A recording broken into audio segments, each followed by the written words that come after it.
Why not? Why do you think that leadership is important for teenagers today? That's actually interesting question, because if I look at what's happening in the world these days, right, what actually defines not just the media, but also what is happening, the common sentiment on earth, something has to change. And while I truly believe that there is an awakening happening among the individuals, we need leaders to step up and actually to guide. That, it's like we make better choices and people see that, making a choice is very important and taking the lead. For instance, if I don't want to go into politics, but even, it's like if we keep the status quo and nothing is changing, the same parties are going to lead, nothing is going to change and evolve. And we need these leadership skills that these girls and boys receive to actually be able to create something new and different. And you are in the Tony Robbins world for a long time now, and you are a trainer. And I want to ask you, what did you see? What change did you see in the kids who are going to this kind of events? So the reason why I keep coming back to these events is because of the transformations I see. And these are the seeds that are being planted, but also how they collaborate with each other and apply the learnings by hour by hour, because it's not like that all of a sudden, one day, second day, and third day, it's like nothing changes and all of a sudden they are a different person. The change is gradual.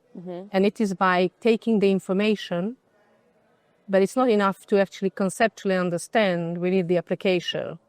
And because of the exercises, the way they are designed, neurologically, we need to integrate, and the processes that are actually embedded in...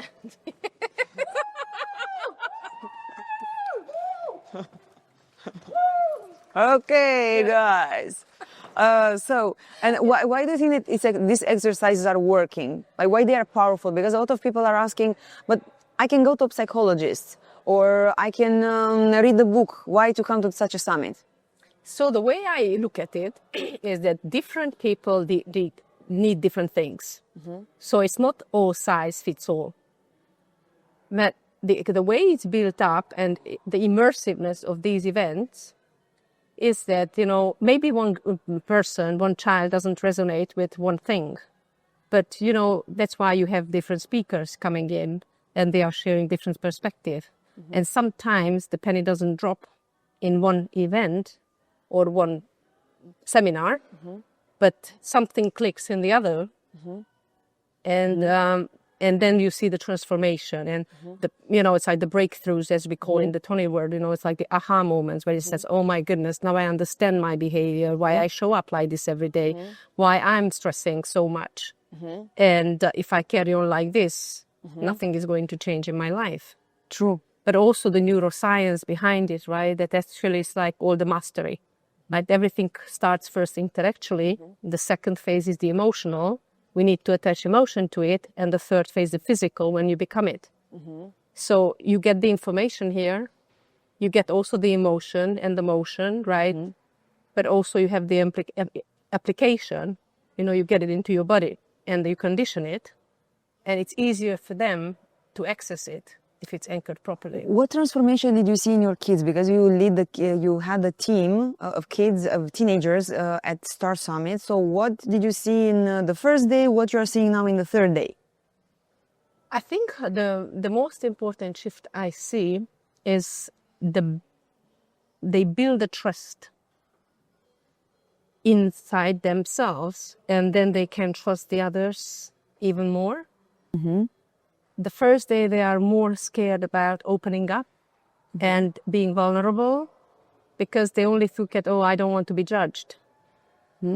And day by day, piece by piece, as they hear the information and they see that somebody else steps up differently, they are actually following, so to say, the leader who is brave enough to take the first step. And it's a collective.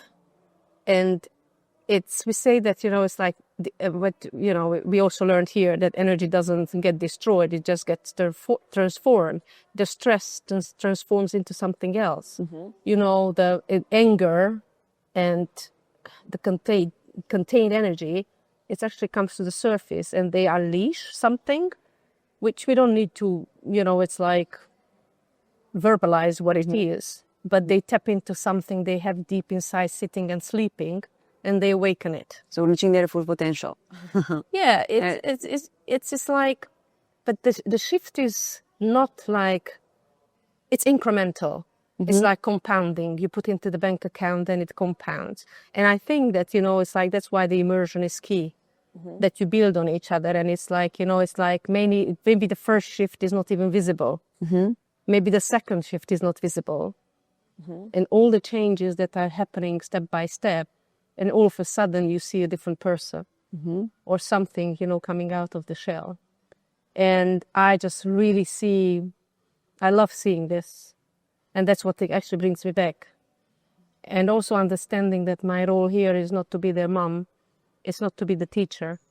It's actually to hold a safe space for them to be able to grow and feel that safety. And the biggest gift that I received today is them telling me that, and some girls that I actually haven't even spoken much, that I feel safe with you.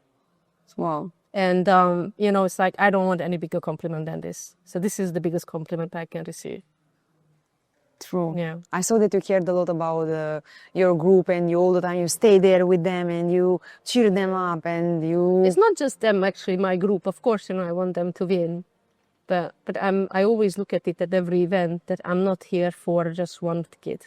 And if I can do something for any kid that needs what I have to offer, that's my responsibility to actually give it. And I couldn't be sitting there just, it's like waiting, okay, now it's an exercise. And it's, yeah, sometimes I'm thinking I'm taking it too seriously. Yeah.